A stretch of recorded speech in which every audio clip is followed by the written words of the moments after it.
Voie d'accès à la Bible, Pasteur Scofield. Introduction. Dans le chapitre 2 de la deuxième épître de Paul à Timothée, le croyant est présenté sous 7 dénominations différentes. Il est appelé un enfant, verset 1, un soldat, verset 3, un athlète, verset 5, un laboureur, verset 6, un ouvrier, verset 15, un vase, verset 21, et un serviteur, verset 24. Chacune de ces dénominations est accompagnée d'une exhortation qui lui est propre. Comme enfant, Timothée est exhorté à se fortifier dans la grâce. Grâce s'accorde avec filiation, comme loi avec servitude, ainsi que nous l'apprenons de l'épître aux Galates. Ensuite, comme soldat, Timothée est exhorté à souffrir et à ne pas s'embarrasser des choses de la vie. Ce sont là les éléments propres à tout bon soldat. Comme vase, il doit être purifié, séparé. Comme serviteur, aimable, patient, doux, et de même pour ce qui concerne chacun de ces 7 aspects de sa vie, comme chrétien. Au verset 15, il est question de ce qu'on demande de lui comme ouvrier. « Efforce-toi de te présenter devant Dieu comme un homme éprouvé, un ouvrier, un artisan, qui n'a point à rougir, qui dispense droitement la parole de la vérité. » La parole de la vérité se compose de véritables lignes de démarcation. Il est de toute évidence qu'il ne peut pas être un ouvrier ou un artisan qui dispense droitement la parole s'il ignore ces lignes principales. Toute étude de cette parole divine, qui ne considère pas ces lignes de séparation, doit être dans une grande mesure confuse et sans profit.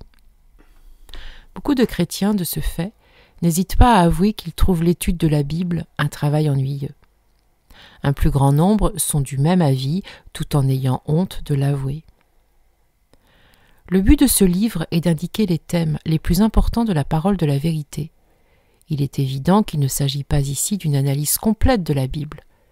Nous croyons néanmoins que ces pages suffisent à permettre à l'étudiant sérieux d'apercevoir les principales lignes de vérité.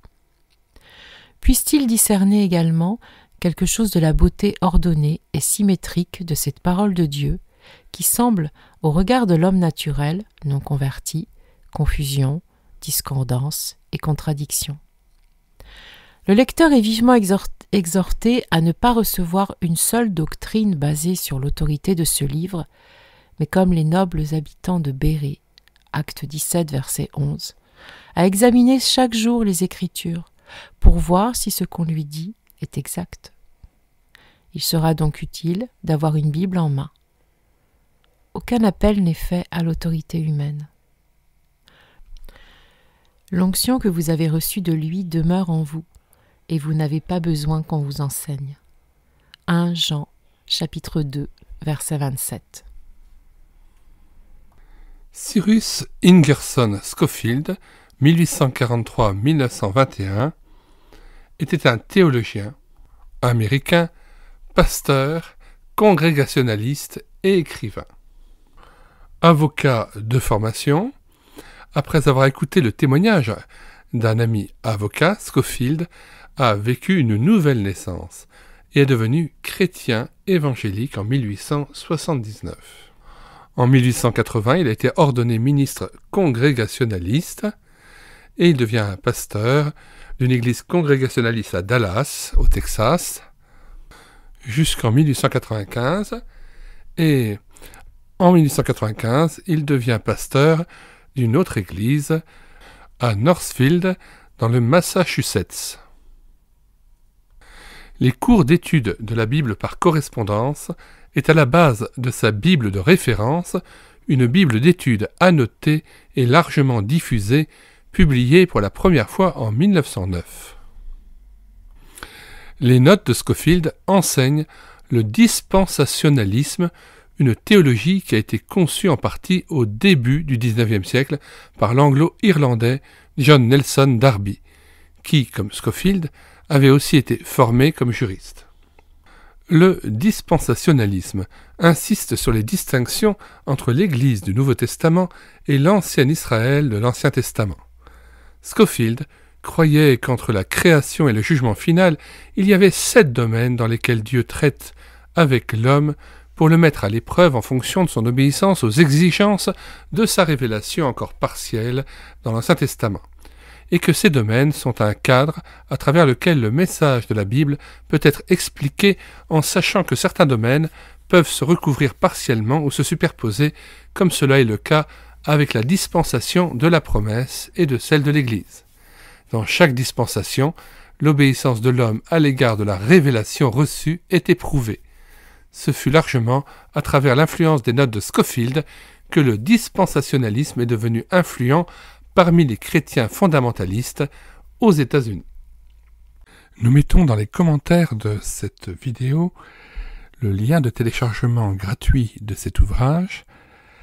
Le téléchargement se fera à partir du site internet médiathèquechrétienne.fr, site que j'ai bâti en synergie avec cette chaîne YouTube Elle écoutait sa parole, afin d'assurer la réédition numérique des ouvrages chrétiens épuisés et non réédités. Comme l'était cet ouvrage, nous vous invitons donc à vous rendre sur le site internet médiathèquechrétienne.fr afin de pouvoir profiter et de pouvoir télécharger gratuitement les 800 ouvrages que nous avons déjà numérisés et mis à votre disposition. Il n'est nul besoin de s'inscrire, vous pouvez directement accéder à partir de la page d'accueil à l'onglet Livres et là regarder les dizaines d'auteurs et les centaines d'ouvrages qui sont déjà disponibles en téléchargement gratuit.